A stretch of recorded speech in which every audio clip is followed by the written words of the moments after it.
Assalamualaikum warahmatullahi wabarakatuh. Kembali lagi dengan saya. Kali ini saya mau mereview salah satu mobil yang sudah sangat familiar di Indonesia, yaitu Toyota Avanza generasi pertama. Di mana ini adalah generasi pertama Avanza yang lahir pada bulan Desember 2003. Di mana saat itu, pada tahun 2004-nya ini indennya bisa cukup lama karena pada awal-awal itu belum ada saingan generasi mobil yang low MPV karena waktu itu Kijang sudah cukup mahal ya. Jadi Toyota dan Daihatsu mengeluarkan mobil yang dengan harga yang sangat terjangkau pada waktu itu, yaitu sekitar 90 sampai 100 jutaan. Nah, generasi pertama ini lahir dengan mesin 1300 cc DOHC 16 valve tapi belum VVTi. Kode mesinnya adalah K3DE. Kemudian di tahun 2006 itu adalah lahir facelift pertamanya dengan kode mesin K3VE. Jadi mesin ini adalah perbaikan dari mesin sebelumnya, di mana mesin ini sudah VVTi. Nah, di tahun 2006 ini lahir juga tipe S. CC-nya adalah 1500 dengan kode mesin yang berbeda dari yang 1300, yaitu 3SZVE. Nah, 3SZVE ini dipakai juga di Toyota Rush dan Daihatsu Terios, di mana hanya beda selisih 200 cc, daya kudanya itu sekitar 109, sedangkan yang 1300 itu sekitar 89. Jadi bedanya tuh selisihnya 20 daya kuda.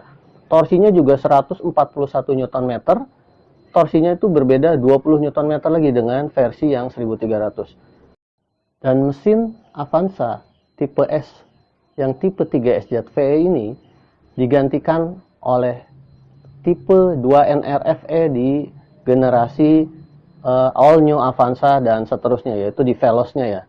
Jadi, tapi yang jadi masalah adalah tenaganya itu justru malah menurun dari generasi yang ini gitu. Yang ini kan sekitar 109 dk, dan yang all new Avanza hingga grand new Avanza itu sekitar 102 dk, walaupun torsinya naik jadi 144, sedangkan yang ini hanya 141. Jadi di pasaran mobil bekas itu justru yang tipe yang ini itu banyak dicari karena memang ketangguhan mesinnya. Oke, sekarang kita lihat eksteriornya.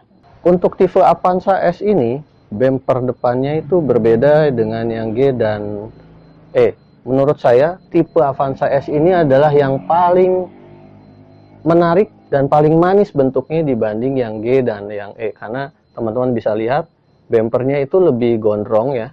Lebih gondrong, dan di ujung kiri kanannya itu ada spoiler sedikit yang keluar.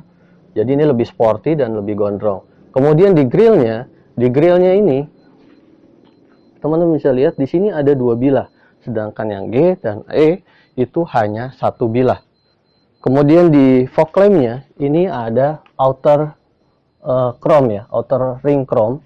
Kalau di G dan E itu nggak ada, walaupun bentuk fog lampnya sama.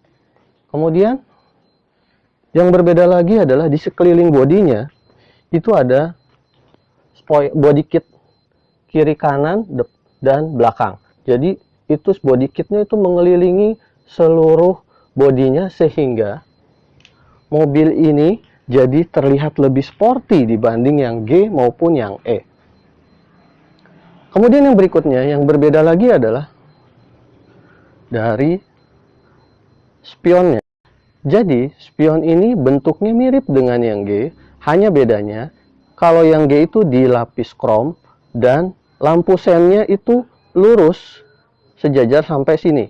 Tapi kalau yang S ini dia mengerucut di ujungnya, jadi seperti segitiga dan terlihat lebih manis. Dan yang berbeda berikutnya adalah di peleknya. Jadi peleknya ini ring 15 dengan ukuran 185 65 ring 15. Kalau yang G itu ringnya 14. Jadi cukup berbeda signifikan.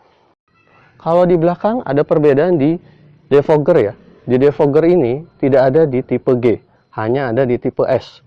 Ini fungsinya untuk memanaskan kaca ketika sedang hujan sehingga tidak terjadi kabut di belakangnya. Kemudian teman-teman bisa lihat ini spoiler belakangnya. benar-benar manis, kalau ini hanya tambahan aja ya. Di awal kelahirannya, waktu tahun 2004, ini bentuknya belum bulat seperti ini, jadi masih lurus mendatar. Dan waktu awal-awal ini keluar, pertama kali saya lihat tuh kesannya aneh gitu, agak bentuk bodinya dia agak melengkung di belakang. Beda sama Kijang dan Kijang Innova waktu itu kan ya, bentuknya beda gitu, jadi agak aneh. Tapi kesini-kesini malah cukup menarik. Dan kalau Avanza ini, baik yang G maupun S, dia sudah ada spoiler belakangnya. Jadi bentuknya lebih manis dibanding E yang tidak ada spoilernya.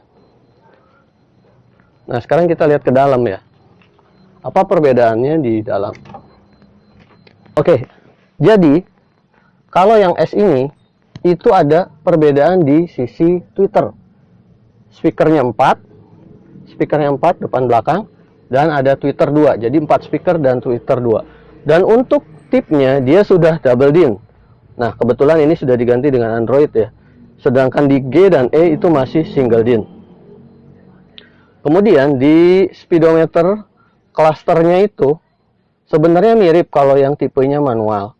Cuma kalau yang tipenya Matic yang tipe S, itu dia ada indikator shift gear itu sudah, dan odometernya sudah digital. Kalau ini kan yang manual masih kilometer biasa. Nah, bahan dashboardnya ini menurut saya ini lebih baik dibanding All New Avanza dan Grand Avanza yang kesannya tuh terlihat murah gitu. Kalau ini tuh masih ada kesan-kesan kokoh, walaupun dia bukan soft touch, tapi dia bahannya lebih durable. Dan warnanya ini dark gray ya, dark gray. Kan kalau misalkan yang facelift pertama itu gray atau beige, kalau ini lebih ke dark gray. Jadi yang facelift pertama itu lebih cepat kotor, ya ini juga memang sama sih, bahannya lebih terang, cuma agak sedikit lebih gelap lah gitu dibanding yang facelift sebelumnya. Putaran-putaran AC-nya ini standar sekali, hanya ada pengaturan kecepatan dan pengaturan suhu saja. Tidak ada arah semburan AC, baik ke kaki maupun di defroster kaca depan. Nah, ini yang berbeda karena di sini ada tombol defogger untuk kaca belakang ya. Untuk di G ini tidak ada. Kalau electric mirror di G juga sudah ada. Dan kacanya ini yang auto hanya sisi driver saja. Kemudian ini glove box-nya ya standar ya, tidak soft opening, ya wajar untuk di kelas ini. Dan di sun visor-nya yang ada kaca tuh hanya yang di sebelah penumpang kiri saja. Dan untuk posisi duduknya ini ya standar aja sih sebenarnya. Cuma kekurangannya adalah ini setirnya tidak bisa diatur, baik tilt maupun teleskopiknya gitu. Jadi untuk postur yang tinggi dan agak gemuk mungkin agak kesulitan gitu dengan posisi duduknya, mungkin kurang nyaman. Dan tidak ada joknya, juga tidak ada pengaturan tinggi rendahnya, jadi hanya senderannya saja dan maju mundur. Dan untungnya di bagian belakang ini sudah ada double blowernya, kecuali yang E memang belum ada. Jadi berdasarkan pengalaman saya nyetir mobil ini juga, mobil ini kaki-kakinya cukup bandel, nggak ada bunyi-bunyi padahal kilometer sudah 90.000 gitu. Dan kemudian koplingnya juga cukup awet, asal kita mengikuti standar dari pabrikan dalam perbedaan koplingnya. Nah, mungkin dari spare part juga ini murah, dan banyak sekali suku cadangnya di kota manapun gitu. Makanya kenapa mobil ini banyak dicari orang gitu, dan sering dipakai untuk aktivitas sehari-hari karena mesinnya yang bandel dan kaki-kakinya yang tangguh. Nah, segitu aja dari saya. Mudah-mudahan bermanfaat dan menjadi pertimbangan teman-teman untuk yang sedang mencari mobil Avanza tipe S ini. Sampai ketemu di vlog saya berikutnya. Wassalamualaikum warahmatullahi wabarakatuh.